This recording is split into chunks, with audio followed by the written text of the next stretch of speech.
Dalam nama Bapa, Putra, dan Roh Kudus. Amin. Ya Tuhan yang Maha Kuasa, kami datang di hadapan-Mu dengan hati yang lapang dan penuh kerendahan. Bimbinglah saat kami mendengar dan merenungkan firman-Mu. Berilah kami hikmat, pengertian, dan penuh kasih saat kami memahami firman-Mu.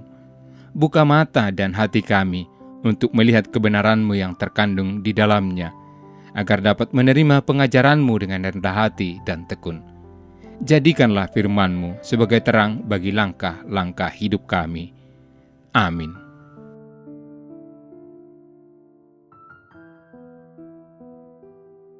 Marilah kepadaku semua yang letih lesu dan berbeban berat. Aku akan memberi kelegaan kepadamu. Pikullah kuk yang kupasang dan belajarlah padaku. Karena aku lemah lembut dan rendah hati, dan jiwamu akan mendapat ketenangan. Sebab kuk yang kupasang itu enak, dan bebanku pun ringan. Demikianlah sabda Tuhan.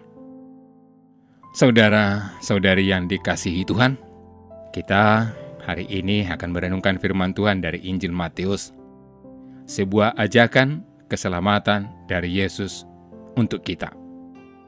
Untuk memahami lebih dalam, kita perlu mengetahui latar belakang ayat ini. Pada zaman Yesus, banyak orang hidup di bawah penindasan Romawi dan beban hukum agama yang berat.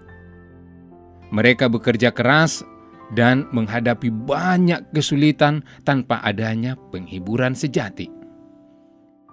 Dalam konteks ini, Yesus menawarkan sebuah undangan yang sangat radikal dan penuh kasih.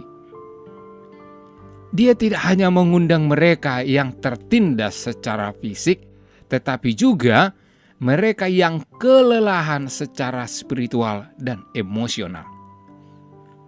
Yesus menawarkan sesuatu yang dunia ini tidak bisa berikan, kelegaan sejati dan istirahat bagi jiwa. Saudara terkasih, ketika Yesus berkata, "Marilah kepadaku semua yang letih lesu dan berbeban berat, aku akan memberi kelegaan kepadamu." Dia mengajak kita untuk datang kepadanya dengan segala beban dan kelelahan kita. Ini adalah panggilan yang penuh kasih dan pengertian.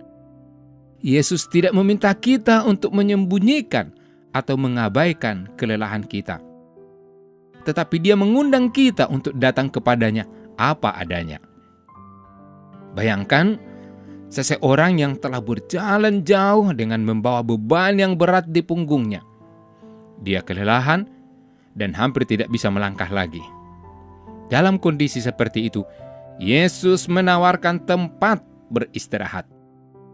Dia mengerti betapa beratnya kehidupan ini dengan segala tekanan dan tantangannya. Dia menawarkan kelegaan yang bukan hanya fisik, tetapi juga emosional dan spiritual. Dia menawarkan kedamaian yang mendalam, yang hanya bisa ditemukan di dalamnya. Kemudian, Yesus mengajak kita untuk memikul kuk yang Dia pasang dan belajar darinya, karena Dia lemah lembut dan rendah hati. Kuk dalam konteks ini adalah simbol dari ajaran dan bimbingannya. Yesus tidak memberatkan kita dengan beban yang tidak bisa kita pikul.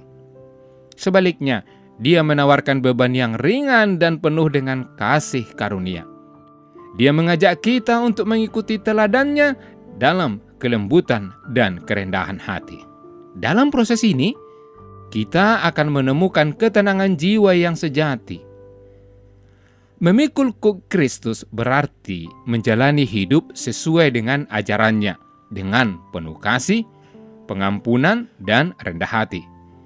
Yesus tidak hanya memberikan instruksi, tetapi juga menyertai kita dalam setiap langkah perjalanan hidup kita.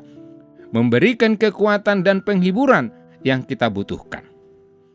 Dia memahami kelemahan kita dan dengan penuh kasih membantu kita bangkit dan melangkah maju. Lalu, saudara-saudara yang dikasihi Tuhan, bagaimana kita dapat mengaplikasikan firman ini dalam kehidupan sehari-hari? Pertama, kita perlu memiliki keberanian untuk datang kepada Yesus dengan segala beban dan kelelahan kita. Jangan ragu untuk menyerahkan segala kekhawatiran, ketakutan, dan masalah kita kepadanya dalam doa. Dia mendengarkan kita dan siap memberikan kelegaan.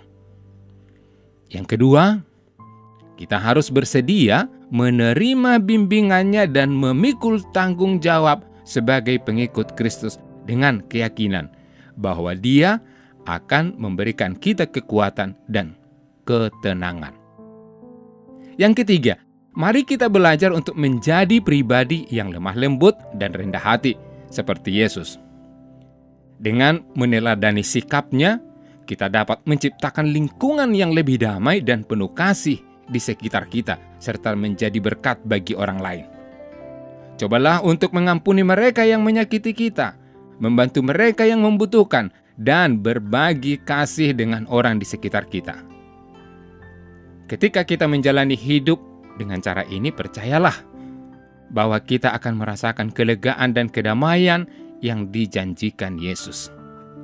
Semoga renungan kita hari ini menguatkan dan memberikan semangat baru bagi kita dalam menjalani kehidupan sehari-hari. Mari kita terus mendekat kepada Yesus, sumber kedamaian dan kelegaan sejati. Tuhan memberkati kita semua. Tuhan yang Maha Kuasa, terima kasih atas firman-Mu yang telah kami dengarkan hari ini. Kami mohon agar Engkau membimbing kami dalam pemahaman dan penerapan firman-Mu dalam hidup kami. Berilah kami kebijaksanaan untuk mengerti pesan-pesan yang telah kami pelajari, dan kuatkanlah iman kami. Bantu kami untuk hidup sesuai dengan ajaran-Mu dan berbagi kasih-Mu kepada orang lain. Terima kasih Tuhan, karena firman-Mu adalah cahaya bagi langkah-langkah kami. Kami antarkan doa ini dengan pengantaraan Yesus Kristus Putra-Mu, Penyelamat kami. Amin. Allah yang Maha Kasih, kami bersyukur atas rencana perjalanan apostolik Bapak Suci Fransiskus ke Indonesia. Semoga perjalanan ini menjadi pengalaman iman yang mempererat persaudaraan dalam keanekaragaman, memperkuat bela rasa kepada saudari-saudara kami yang miskin, lemah, tersingkir, dan menderita. Kami mohon kepadamu, berilah kesehatan yang baik bagi Bapak Suci, agar rencana kedatangannya menjadi berkat bagi gereja dan bangsa Indonesia. Semoga kehadirannya membawa sukacita Injil dan membangkitkan pengharapan bagi terciptanya kerukunan, kedamaian, dan kebaikan bersama. Bersama Bunda Maria, Ibu dan Teladan Iman, serta Bapak Yosef, mempelainya yang amat setia, kami serahkan siapapun yang terlibat dalam persiapan dan pelaksanaan kunjungan apostolik Bapa Suci ini ke dalam kuasa kasih-Mu. Dengan pengantaraan Kristus, Tuhan kami. Amin. Dalam nama Bapa dan Putra dan Roh Kudus. Amin.